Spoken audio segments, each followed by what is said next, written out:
It's Friday. Nakababa ako ng 8:58. Diba? Ang galing ng kalaman ko. So, nakapag-boiled egg na ang puno ko. Pagkaba ko na umpisa na siyang nag-boils na ako. So, sana, laban na lang ako.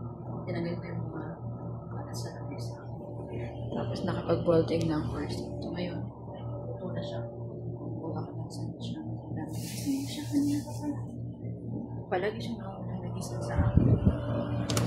Ganun siya. Hindi ko alam kung bakit.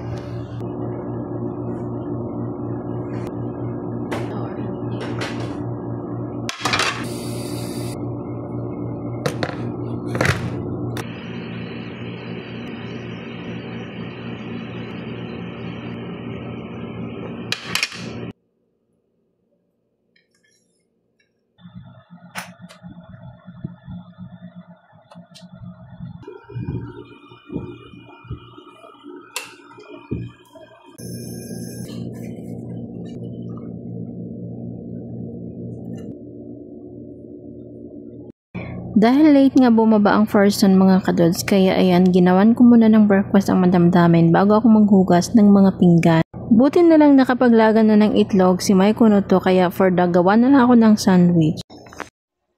Galing ako sa taas mga kadods dahil labang person. Tinawag ako dahil ako dito ng kanin and then salad. Bibili na naman natin sa pagkain sa gusto ko alam kung ano yan. Pinapagawa ko ng side dish ng mga person. Kain na ang person.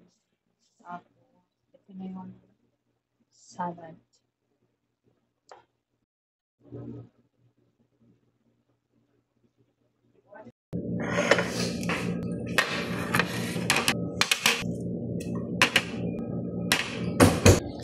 So she's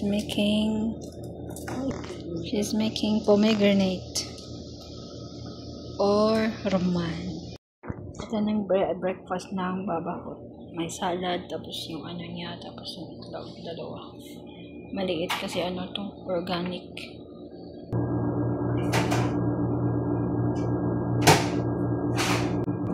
Bandalas dos na nga to ng hapon mga kadods, kaya naman for the kain na ang mga person. Pag ganitong weekend mga kadods, kapag ka every Friday, kapag ka wala kaming mga bisita dito sa bahay, ay sobrang peaceful dito sa bahay. Wala akong luto at wala akong masyadong ginagawa. Kapag ganito ngang Friday ay for the hayahay ang mga person dahil palagi kong nagagawa yung mga gusto kong gawin doon sa taas. I mean, hindi naman every Friday ay hindi kami busy dahil minsan kung makapagutos din sila ay parang hindi din Friday. Pero minsan naman akala mo talaga walang tao sa bahay dahil hindi talaga sila nagtatawag. Kapag ka nga ganun mga kadods ang senaryo dito sa bahay ay talaga namang makapagplansya ako ng tuloy-tuloy. Hirap kasi talaga kapag nagpaplansya ka tapos palagi kang tinatawag ay talaga namang akyat baba ka na naman. Hindi ko trabaho ang magplansya mga kadods pero tinutulungan ko yung kasama ko.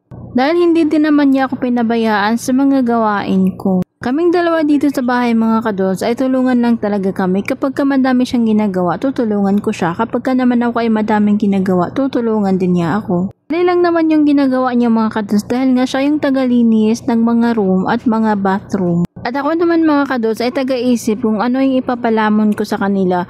Huy! Pero mas lamang talaga yung mga pinagagawa ko dito sa bahay kaysa sa kanya. Masya Allah, Masya Allah.